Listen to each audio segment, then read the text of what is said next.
नमस्कार दोस्तों, आप देख रहे हैं सच सुनेगा हिंदुस्तान न्यूज। और अब हम सुनने जा रहे हैं भारत के गृह मंत्री एवं सहकारी मंत्री अमित शाह जी के द्वारा उनके मुखार बिंदु से यूपी में जो इन्वेस्टर समिट हो रहा है उसमें क्या क्या फायदे और क्या क्या गरीबों को लाभ होगा, आइए जानते हैं। आज के Uttar Pradesh global investment summit 23 के कार्यक्रम में मंच पर उपस्थित उत्तर प्रदेश के सफल और यशस्वी मुख्यमंत्री श्रीमान योगी आदित्यनाथ जी, उत्तर प्रदेश शासन के उप मुख्यमंत्री श्रीमान ब्रिजेश पाठक जी, श्री राकेश सजान जी, श्री JPS राठौर जी, मुख्य सचिव उत्तर प्रदेश शासन श्री दुर्गा शंकर जी, फिक्की के श्री सुब्रकांत पांडा जी, यहां पर उपस्थित अधिकारीगण, उत्तर प्रदेश सरकार के मंत्रिपरिषद के सभी सम्मानित सदस्य और आज MSME और कोऑपरेटिव सेक्टर से यहां पर आए हुए सभी निवेशक भाइयों बहनों, आप सभी को नमस्कार। सबसे पहले मैं योगी आदित्यनाथ जी के नेतृत्व में उत्तर प्रदेश सरकार को बहुत बहुत अभिनंदन और साधुवाद देना चाहता हूं कि एक विजन के साथ साहस का परिचय कराते हुए उत्तर प्रदेश के अंदर निवेश लाने के लिए ग्लोबल इन्वेस्टमेंट समिट का जो आयोजन किया है, अभी सिद्ध हो चुका है कि सफल हो चुकी है। आज सुबह प्रधानमंत्री जी ने इसका शुभारंभ किया है और मैं मानता हूं कि ये 3 दिन उत्तर प्रदेश के आने वाले 3 वर्षों के लिए बहुत शुभ और फलदायी होने वाले हैं, इसका मुझे विश्वास है। मित्रों, किसी भी राज्य के अंदर अगर इंडस्ट्री लानी है, किसी भी राज्य को उत्पादन का हब बनाना है, किसी भी राज्य में इन्वेस्टमेंट लाना है, तो उसकी 5 पूर्व शर्त होती है। पहला, कानून और व्यवस्था की स्थिति ठीक होनी चाहिए। दूसरा, राज्य का इंफ्रास्ट्रक्चर अच्छा होना चाहिए। तीसरा, राज्य सरकार ने इंडस्ट्री और फाइनेंस के लिए अपनी नीतियों का निर्धारण सुस्पष्ट तरीके से करना चाहिए। चौथा, राज्य सरकार पारदर्शी तरीके से चलनी चाहिए। और 5वां, त्वरित निर्णय लेने की क्षमता राज्य के मंत्रिमंडल में होनी चाहिए। और मुझे बहुत आनंद है कि एक जमाना था उत्तर प्रदेश में 5 योग्यता ढूंढने पर निराशा हाथ लगती थी। आज ये 5 चीजें उत्तर प्रदेश शासन ने जमीन पर उतारी। यहां पर कानून और व्यवस्था की परिस्थिति भी ठीक हुई है। इंफ्रास्ट्रक्चर के क्षेत्र के अंदर समग्र देश के अंदर जो कुछ चुनिंदा राज्य हैं जहां इंफ्रास्ट्रक्चर में सबसे ज्यादा निवेश विगत 5 साल में हुआ है, तो उसमें से उत्तर प्रदेश है। कई सारी नीतियां इंडस्ट्री और बजट के सपोर्ट में बनाई गई हैं, जिसके कारण कंफ्यूजन का वातावरण आज समाप्त हो गया है। उत्तर प्रदेश में भारतीय जनता पार्टी की सरकार योगी जी के नेतृत्व में पारदर्शी तरीके से चल रही है। एक भी आरोप हमारी सरकार पर नहीं है। और इसके साथ साथ उत्तर प्रदेश में त्वरित फैसले लेने का भी मादा दिखाया है और त्वरित फैसले भी लिए। तो एक प्रकार से इंडस्ट्री और इन्वेस्टमेंट दोनों के लिए एक बहुत सानुकूल वातावरण यहां पर बना हुआ है।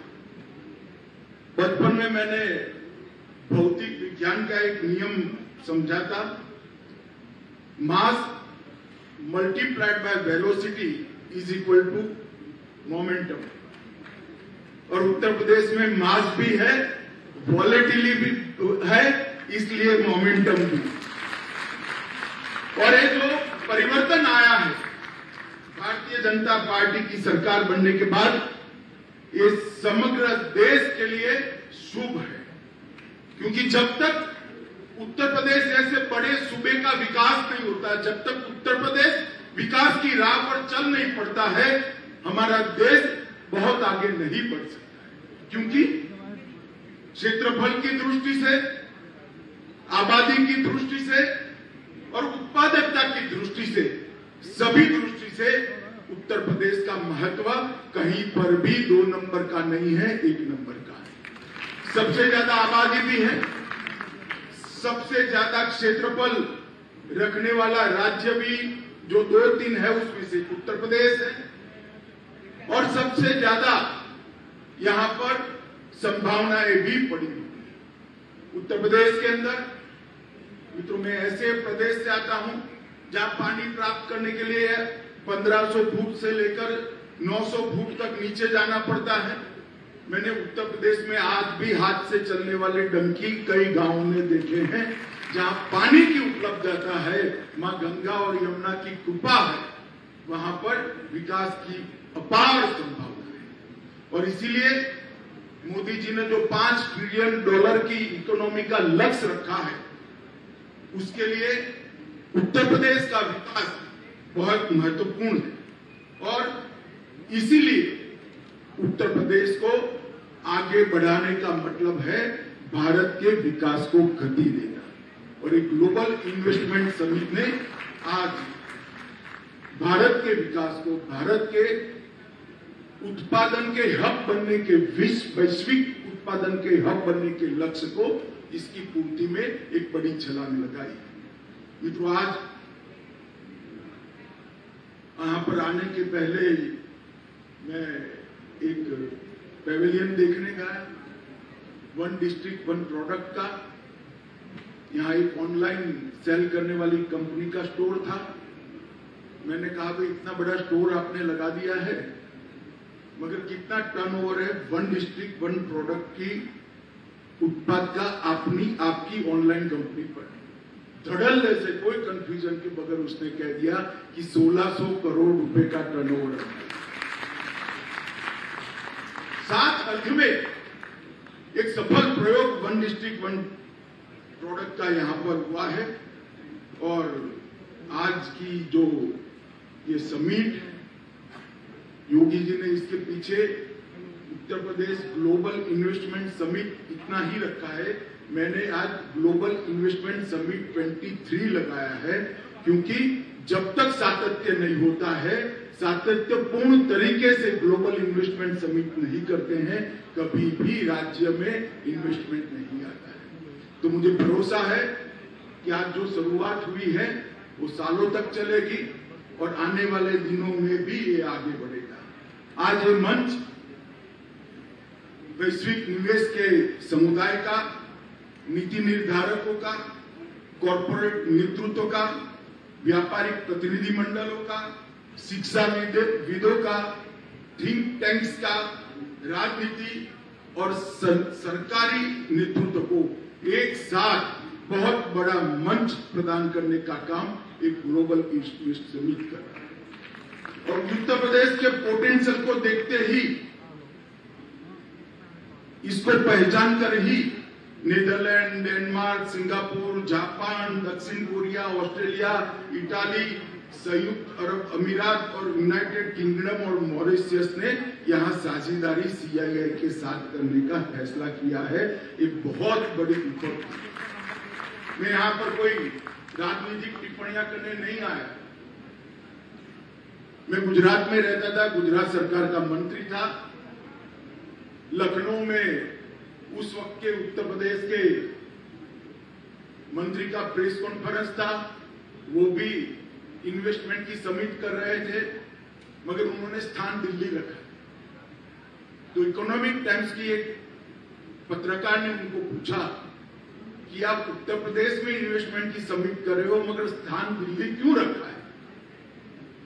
तो थोड़ा इधर उधर होकर उनको स्वीकार करना पड़ेगा, काफी लोग लखनऊ आने के लिए तैयार नहीं थे, इसलिए हमें दिल्ली में इन्वेस्टमेंट समिट करनी पड़ी है। अरे भले आदमी, जो इन्वेस्टमेंट समिट के अंदर आने के लिए लखनऊ तैयार नहीं है, वो भला इन्वेस्टमेंट के लिए कैसे तैयार? और आज हम सब के लिए आनंद का विषय है कि आज पूरी दुनिया से निवेशक यहाँ पर आए हैं। ग्रीन हाइड्रोजन, नवीनीकरण ऊर्जा, इलेक्ट्रॉनिक्स, स्वास्थ्य सेवाएं, defence, food processing, dairy, pharma, logistic, कई प्रकार के उत्पादों के लिए बहुत अच्छे प्रस्ताव आज यहाँ पर आए हैं। लगभग मुझे लगता है कि दुनिया के कई देशों में हमारे मंत्रियों ने दौरा किया, रोड शो किया, उत्तर प्रदेश के 75 झीलों में किया, देश के 13 राज्यों में किया, और ये सब मंथन के बाद एक 3 दिन का समिट, मुझे लगता है कि उत्तर प्रदेश का भाग्य बनने वाला है। उत्तर प्रदेश सरकार ने ऑनलाइन सिंगल विंडो सिस्टम निवेश मित्र के अधीन एक केंद्रीकृत ऑनलाइन प्रोत्साहन प्रबंधन प्रणाली को डेवलप किया है, जिससे ढेर सारी समस्याएं निवेशकों की रुक जाएगी, समाप्त हो जाएगी, और उद्योगों को 30 विभाग की लगभग 400 से ज्यादा ऑनलाइन सेवाएं इस पर उपलब्ध है। उत्तर प्रदेश सरकार ने इंडस्ट्री को आमंत्रित करने के लिए, इसके लिए सारी सुविधाएं खड़ी करने के लिए 25 नीतियों को तैयार किया है, और वो नीतियों को जमीन पर उतारने का काम भी उत्तर प्रदेश ने। मित्रों, आज ये जो हमारा कार्यक्रम है एमएसएमई और कोऑपरेटिव के लिए, मैं आज यहां पर जितने भी निवेशक उपस्थित हैं, मैं उनको कहना चाहता हूं, मैं ऐसे प्रदेश से आता हूं जहां इंडस्ट्रीज और इन्वेस्टमेंट कोई नई बात नहीं है, सदियों से होता है। मैं गुजरात से आता हूं। मैं मेरा अनुभव साझा करना चाहता हूं कि आज देश की टॉप 25 कंपनियों में से मैं ऐसी कम से कम 8 कंपनियों को जानता हूं जिन्होंने अपनी शुरुआत एमएसएमई के रूप में की है, और भारत की सबसे बड़ी कंपनी, जिसके पास साहस है, जिसके पास कौवत है, जिसके पास सूझबूझ है, वो शुरुआत तो छोटे से करता है, परंतु साहस होता है, कौवत होता है, सूझबूझ होता है, तो वो छोटा नहीं रहता है, वो आगे बढ़ जाता है। आज मैं आप सभी को कहना चाहता हूं, एमएसएमई वो बीज है जो भारत की सबसे बड़ी कंपनी बनने का पोटेंशियल रखता है, और इसी से शुरू। और जिस राज्य ने एमएसएमई इंडस्ट्रीज के लिए अपनी पॉलिसियों को ढंग से तैयार नहीं किया, वो राज्य कभी भी औद्योगिक निवेश के लिए आगे नहीं आ सकता। इसके 2 कारण, एक तो बड़े से बड़ी इंडस्ट्री आएगी, उसको कई सारी एंसिलरी इंडस्ट्रीज चाहिए। अगर एंसिलरी इंडस्ट्री के लिए आपने अनुकूल वातावरण, अनुकूल माहौल यहां पर नहीं किया है, तो दूसरे राज्य से ट्रांसपोर्टेशन कॉस्ट बहुत सारी लगती है और इंडस्ट्री सफल करती है। तो जो बड़ी इंडस्ट्री आती है, उसको सफल होने के लिए भी एंसिलरीज इंडस्ट्री मतलब एमएसएमई की जरूरत है। और इसके साथ साथ आज की एमएसएमई में ही कल की सबसे बड़ी इंडस्ट्री छुपी हुई है। बच्चों को प्लेटफॉर्म देने से ही प्रदेश हमेशा आ गया। ये 2 कारण से किसी भी राज्य को इंडस्ट्रियल इन्वेस्टमेंट के लिए अगर आगे बढ़ना है, तो इसकी पूर्व शर्त है कि एमएसएमई के लिए अपनी नीतियों को वो सुस्पष्ट करें। यहां पर उत्तर प्रदेश सरकार ने योगी जी के नेतृत्व में सिर्फ एमएसएमई के लिए नहीं, वन डिस्ट्रिक्ट वन प्रोडक्ट के माध्यम से गृह उद्योग के लिए भी नीतियां स्पष्ट कर दी है, उसको भी बढ़ावा दिया है, एमएसएमई को भी बढ़ावा दिया है। और इसके लिए मैं जब सुन रहा था कि 1,40,000 करोड़ के एमओयू हुए हैं, मैं सभी एमएसएमई क्षेत्र के यहाँ जो इन्वेस्टर आए हैं उनको कहता हूं कि आप हौसला रखकर आगे बढ़िए। यही रास्ता है बड़ा बनने का, यही रास्ता है देश के विकास में सहभागी। ढेर सारी बड़ी इंडस्ट्रियां यहां आ रही है। मैं तो उत्तर प्रदेश शासन को, मुख्यमंत्री जी को, उनके मुख्य सचिव जी को भी कहना चाहूंगा, एक बड़ी कंपनी के साथ एंसिलरी इंडस्ट्री कौन कौन सी लग सकती है, इसके पोटेंशियल को जांच कर एंसिलरी इंडस्ट्री के लिए एमएसएमई उद्योगों को निमंत्रित करना चाहिए, जिससे वो स्पेसिफिक दिशा में चले। क्योंकि आपको आपका बाजार ही नहीं ढूंढना है। अगर बहुत बड़ी ऑटोमोबाइल की कंपनी आई है, डिफेंस की कंपनी आई है, तो उसके कलपुर्जे बनाने की आप एमएसएमई इंडस्ट्री डाल दोगे तो आपको मार्केट नहीं ढूंढना है। इसके बाद में जमीन दे दो, जीरो ट्रांसपोर्टेशन से आपका उत्पाद वहां पहुंच जाएगा। गुजरात, महाराष्ट्र, कर्नाटक से आने वाला ट्रांसपोर्टेशन के कारण इसको कॉम्पीट ही नहीं कर पाएगा। तो एमएसएमई इंडस्ट्री के लिए जो पहल उत्तर प्रदेश सरकार ने की है वो प्रशंसनीय है। और मित्रों, जब तक किसी भी राज्य में total ecosystem investment friendly नहीं होता है, तब तक इंडस्ट्री नहीं बढ़ेगी। जितना भी बड़ा इंडस्ट्री लेकर आइए, देश में बंद पड़े हुए कारखानों की बहुत बड़ी सूची है। क्यों? क्योंकि इकोसिस्टम ठीक नहीं। अगर उत्तर प्रदेश जैसे बड़े राज्य में रोजगारी को आपने एड्रेस नहीं किया, रोजगारी का विकल्प नहीं ढूंढा, तो इकोसिस्टम कभी अच्छा नहीं हो सकता। और रोजगारी देने का मादा अगर सबसे ज्यादा किसी में है तो कोऑपरेटिव और एमएसएमई में है। ये दो ही रोजगारी। 22 करोड़ का राज्य अगर रोजगारी के लिए चिंता करे बगैर अपनी इंडस्ट्रियल पॉलिसी को बनाता है, कभी सफलता नहीं मिल सकती।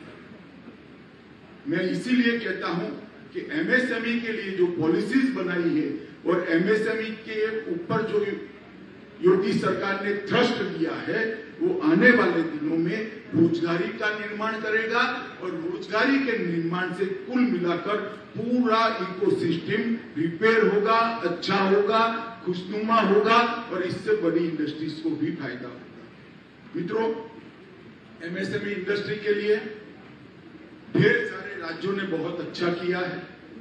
मेरा मुख्य सचिव जी से निवेदन है कि बड़ी इंडस्ट्री और एमएसएमई इंडस्ट्री, एंसिलरीज इंडस्ट्री के इकोसिस्टम को स्ट्रेंथन करने के लिए अभी भी कुछ ज्यादा करने की जरूरत है। मैंने आपका पॉलिसी पढ़ा है, इसको और स्ट्रेंथन करें। बहुत अच्छा किया है, मगर और स्ट्रेंथन हो सकता है, और मजबूत और पुख्ता हो सकता है, उसको करना चाहिए। क्योंकि बड़ी इंडस्ट्री की सफलता के लिए भी अच्छा एमएसएमई इंडस्ट्री की बहुत जरूरी है। कोऑपरेटिव के क्षेत्र में भी उत्तर प्रदेश के पास ढेर सारी संभावना।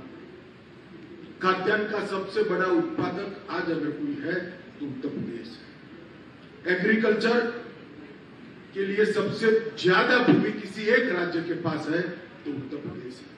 और सबसे मेहनत कश इंसान अगर कहीं पर है, किसान कहीं पर है तो उत्तर प्रदेश है। और सबसे विपुल मात्रा में पानी अगर किसी एक राज्य के पास है तो उत्तर प्रदेश है।